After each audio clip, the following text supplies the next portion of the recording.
Hi, I'm Rob. Welcome to Math Antics. In our previous lesson, we learned how to add mixed numbers. And in this lesson, we're going to learn how to subtract them. Subtraction is always a little trickier than addition because subtraction does not have the commutative property. That means that the order of the numbers you're subtracting matters, and you can't switch it like you can with addition. Subtraction is also tricky because if you try subtracting a number from a smaller number, like 1 minus 5, you get a negative answer. Fortunately, we're not going to cover any problems that give negative answers in this video. But as you'll see in a few minutes, there are cases where it seems like you need to subtract a bigger number from a smaller one at first. All of this means that subtracting mixed numbers can be quite a bit more complicated than adding them. But don't worry, we'll take it one step at a time. And it'll help a lot if you make sure that you have a good understanding of topics like adding mixed numbers, subtracting fractions, order of operations, and multi-digit subtraction, because this lesson builds on all of those concepts. Okay, to see why subtracting mixed numbers is trickier than adding them, let's have a look at two problems side by side. 5 plus 2 1/3 and 5 minus 2 1/3. We learned how to do problems like the first one in the previous video about adding mixed numbers. Since 2 1/3 just means 2 plus 1/3, we learned that we could rewrite the problem like this and simply add up the whole number parts to get the whole number part of the answer. 5 plus 2 is 7, so the answer is 7 1/3. But if we try to do the same thing with subtraction, we're going to get the wrong answer. If we rewrite 2 1/3 as 2 plus 1/3, it looks like we could just subtract the whole numbers. 5 minus 2 is 3, which leaves 3 plus 1/3, or 3 1/3, as the answer. But it turns out that's not correct. Oops. So what did we do wrong? Well, when we subtract a mixed number, we need to subtract the entire mixed number. We need to subtract the whole number part, and we need to subtract the fraction part. But we didn't subtract the 1/3, we added it. That's because when we rewrote the mixed number as a sum of a whole number and a fraction, we forgot, or we didn't realize, that they form a group. We just put the 2 plus 1/3 right after the minus sign, and it made it look like we should subtract the 2 and add the 1/3, but we actually should have subtracted both of them. One way to avoid that mistake is to use parentheses around the mixed number you're subtracting so you remember that its parts form a group, and you need to apply the minus sign to the whole group. And you can only get rid of the parentheses after you apply or distribute the subtraction to each member of the group, like this, minus 2 minus 1/3.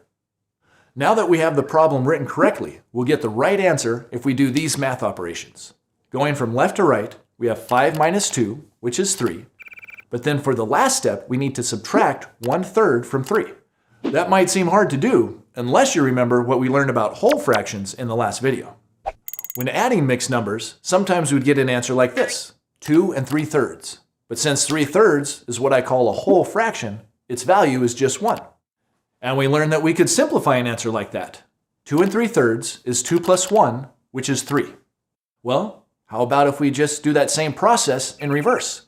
Instead of simplifying, let's unsimplify. We're trying to take 1/3 away from 3, right? So let's rewrite 3 as 2 plus 1, and then let's rewrite 2 plus 1 as 2 plus 3 over 3. Does the problem look easier to do now? We converted part of the whole number into the whole fraction, 3 over 3, and we already know how to subtract fractions. 3 over 3 minus 1 over 3 is 2 over 3. So that means our final answer is 2 2/3. So as you can see, subtracting mixed numbers can be a little complicated, but not all problems are that hard. Some are pretty easy, like this one, 6 4/5 minus 1 3/5. We still need to remember that the mixed numbers form groups, so we have to subtract both parts. But that's where the stacked format that we learned about in the last video can really help us out. Since the order of a subtraction problem is important, we need to be sure to put the mixed number that we're starting with on top, and the mixed number that we're taking away on the bottom. And doing that helps us remember that both parts of a mixed number are being subtracted, even if we don't put parentheses around them to remind us. That's because we'll subtract the parts column by column, just like we would in multi-digit subtraction. We'll subtract the fraction on the bottom from the fraction on the top, and then we'll subtract the whole number on the bottom from the whole number on the top.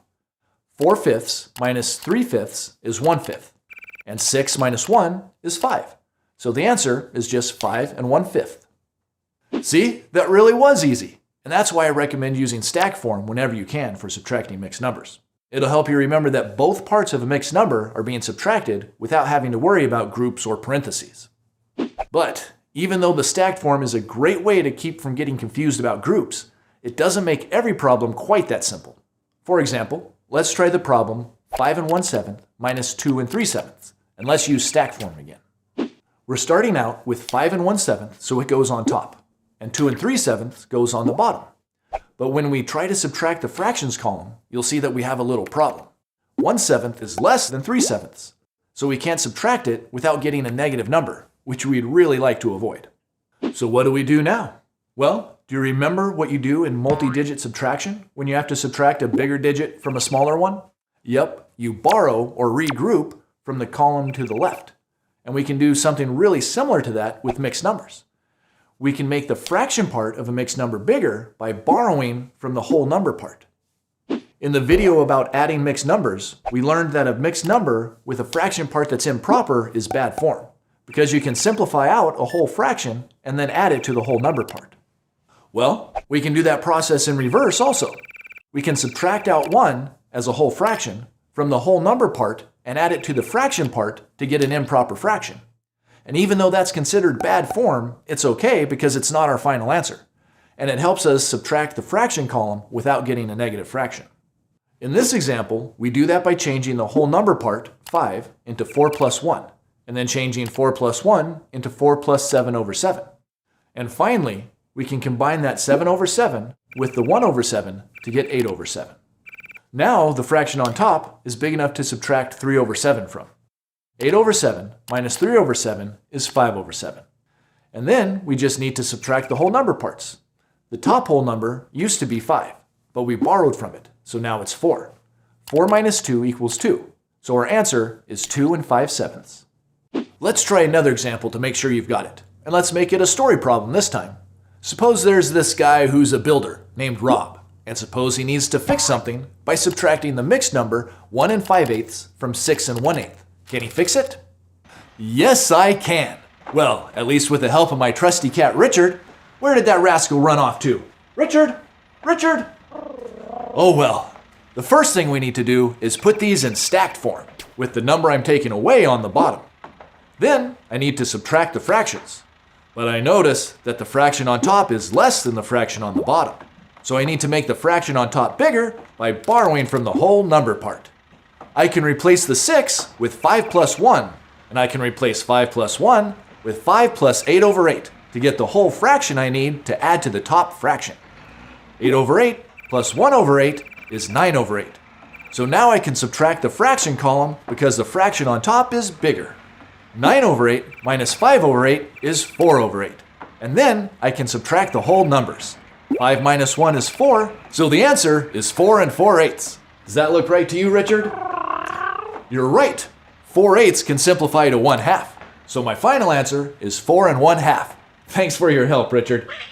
Good job, Rob, the builder. So now you know how to subtract mixed numbers. Some problems will be easy, like our second example, where you can just subtract the fraction parts and the whole number parts. But in other problems, you may need to borrow or regroup using that unsimplifying procedure. And remember that the stacked form is a great way to keep everything straight. Of course, you may also need to solve problems where the mixed numbers have unlike fractions, and you'll need to change them into like fractions before you can subtract. But that works the same way as you saw in the last video, so you already know how to handle that. I know I'm always saying it, but that's because it's true. The way to really learn math is to practice by doing some problems on your own. As always, thanks for watching Math Antics, and I'll see you next time. Learn more at mathantics.com.